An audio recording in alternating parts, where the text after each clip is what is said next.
शेतकऱ्याचा सातबारा कोरा करा, कर्जमाफीसाठी सरकार पंचांग पाहतंय का? उद्धव ठाकरेंचा संतप्त सवाल.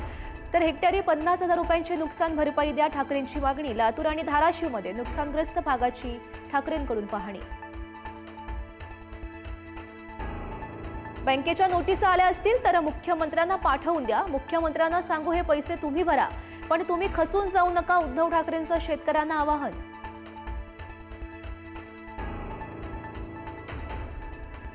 हे संकट तात्पुरतं आहे, बळीराजास अधिक सक्षमपणे पुन्हा उभा राहील, मुख्यमंत्री देवेंद्र फडणवीसांची पोस्ट.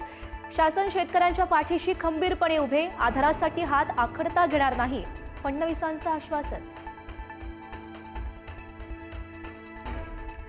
पूरग्रस्त तरुणाच्या कर्जमाफीच्या प्रश्नावर अजित पवार भडकले. सगळी सोंग आणता येतात, पैशांचं सोंग आणता येत नाही, अजितदादांनी तरुणाला सुनावलं. तर सरकार चालवू नका, पाय उतार व्हा, संजय राऊतांचा घणाघात.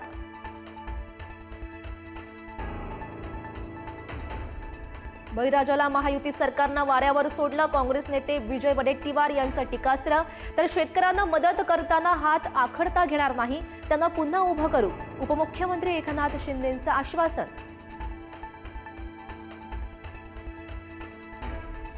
सोलापुरातल्या तिरे गावात आजही घरांमध्ये पुराचं पाणी. कुटुंबानं मुलीच्या लग्नासाठी जमवलेलं सगळं साहित्य वाहून गेलं. आता लग्न तरी कसं करायचं, मायलेकींना अश्रू अनावर.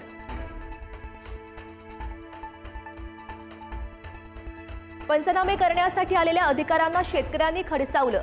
पंचनामे करता आणि 8,000 रुपये मदत देता. लेकरं बाळं कशी शिकवायची, संसार नेमका कसा चालवायचा, शेतकऱ्यांचा सवाल. संसार वाहून गेला, रस्त्यावर आलो, सरकार मात्र झोपेत. शेतकऱ्यांच्या डोळ्यातील अश्रूंचा महापूर थांबेना, पिकं पाण्यात अन संसार उघड्यावर.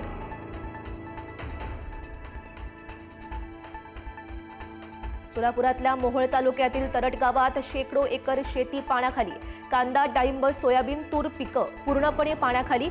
उभं पीक वाहून गेल्यानं शेतकरी अडचणीत. पुरातून वाचवण्यासाठी शेतकऱ्यांना जनावरांना घराच्या छतावर नेलं. धाराशिवच्या परंड्यातील शेतकऱ्याची धडपड, जीव धोक्यात घालून 6 गायी छतावर चढवल्या.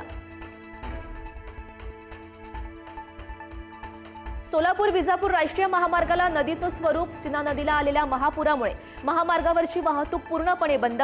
सीना नदीला आलेल्या पुराचा तिर्हे गावालाही फटका.